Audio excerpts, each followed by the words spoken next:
ආයුබෝවන් ඔබ දැක්කද දන්නේ මේ දවස්වල මේ රටේ ස්වදේශ කටයුතු ඇමතිවරයා මහාචාර්ය චන්දන අබේරත්න මහත්තයා අපූර්ව කතාවක් කියනවා. එතුමා කියනවා ණයට ගත්ත මුදල් වලින් මිලදී ගත්ත අවියායුධ පෙන්වීම තුලින් රටේ අභිමානය ඇති වෙන්නේ නැහැ කියලා. 1948 පෙබරවාරි මාසයේ 4 වෙනිදා ලබාගත් නිදහසේ 78 වන අභිමානවත් නිදහස තමයි අපිට මේ සමරන්නට සිද්ධ වෙලා තිබෙන්නේ.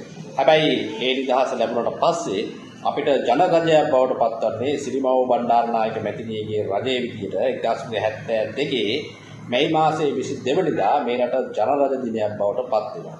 ඒ කියන්නේ ශ්‍රී ලංකා ප්‍රජාතාන්ත්‍රික සමාජවාදී ජනරජයක් බවට පත් වෙනවා. මේ සියල්ල නිදහසෙන් පස්සේ ලබාගත් ජයග්‍රහණ බොහෝමයක් තිබෙනවා. හැබැයි රණවිරුවන්ට රණවිරුව කියාගන්න බැරි සොල්දාදු කියන මේ රටේ මේ ආණ්ඩුව නැවත වතාවක් මේ රටේ යුද ජයග්‍රහණ එහෙමත් නැත්නම් යුද ශක්තිය පෙන්වීම මේ රටේ අභිමානයට කැලලක් වගේ කතාවක් තමයි එතුමා කියන්නට යන්නේ. එතුමා කියන විදිහට 1948 ලබාගත් ජයග්‍රහණයක් ඒ වගේම පස්සේ අපිට 30 වසරක යුද්ධය නිමා කරලා 2009 මැයි මාසයේ 19 වෙනිදා ලබාගත් යුද්ධමය ජයග්‍රහණයක් පිළිබඳව හැන්ඩ්රෝඩ් ලක් කිරීමක් විදිහට තමයි අපි මේ කතාව දකින්නේ. මොකද ඒකට හේතුව අපි ණය වෙලා තමයි මේ වෙලාවේ 30 වසරක යුද්ධය දශක 3කට අධික කාලයක් තිබ්බ යුද්ධය අපි අවසන් කරන්නේ ණය වෙලා තමයි. හැබැයි ණයට ගත්ත ආයුධ ඒ වගේම තමයි අපි LTT සංවිධානයත් එක්ක මූණට මූණ හැප්පිලා අපේ රණවිරු තමන්ගේ මේ දාඩිය කඳුළු හුස්ම මේ රටට මුදාහරලා මේ රටේ 30 වසරක යුද්ධය ඉවර කරන්නේ මේ ණයට ගත්ත අවියායුධ වලින් තමයි. හැබැයි එතුමාට අපි මතක් කරන්න කැමතියි එතුමාට මහාචාර්ය උපාධියකුත් ලැබිලා තියෙනවා. මහාචාර්ය උපාධිය ලැබිලා තියෙන්නේ මේ රටේ විශ්වවිද්‍යාල වලින්. මේ රටේ විශ්වවිද්‍යාල හැදෙන්නේ විශ්වවිද්‍යාල වලට ගොඩනැගිලි ඒ වගේම විශ්වවිද්‍යාල තව බිහි වෙන්නේ මේ රටේ ගන්න ණය වලින් තමයි.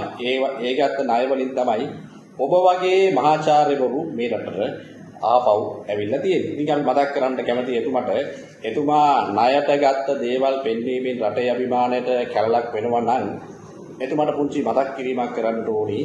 ඔබට මතක ඇති මං හිතන්නේ ශ්‍රී ලංකන් එයාර්ලයින් එකට ණයට ගත්ත මුදල් වලින් ප්ලේන් එකක් ගෙනාවා. එයා බස් එකක් ගෙනාවා. එයා බස් එක කොළඹ වටේ රවුමක් ගාලා ලොකු සංදර්ශනයක් දාලා ඒක පෙන්වෙත් මේ ණයට ගත්ත සල්ලි වලින් ගෙනාපු එයා බස් එකක් කියන එකත් අපි ඔබට කියන්න කැමතියි.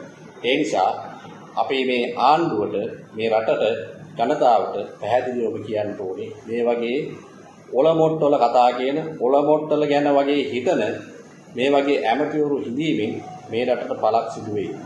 වගකීමෙන් වැඩ කළ යුතුයි. 78 වන අභිමානවත් නිදහස් දිනය සමරනකොට ලෝකයේ අනිත් රටවල තමන්ගේ නිදහස් දිනය හෝ වේවා වෙනත් දිනයක් හෝ වේවා ඒ සියල්ල සමරන්නේ රටේ ආරක්ෂාව රටේ යුද ශක්තිය ලෝකයට පෙන්වනවා. ඉතින් ඒක නිසා මේ වගේ ඔලොමොට්ටල කතා කියන මේ වගේ ඇමතිවරු ඉන්න රටක මේ වගේ ජෙබ්බුසා ජෙබයියන්ට දැන්වත් මොලයක් පෑදෙන්න ඕනි. මොලයක් තියෙනවා නම් ඒ මොලෙන් කල්පනා කරන්න ඕනි.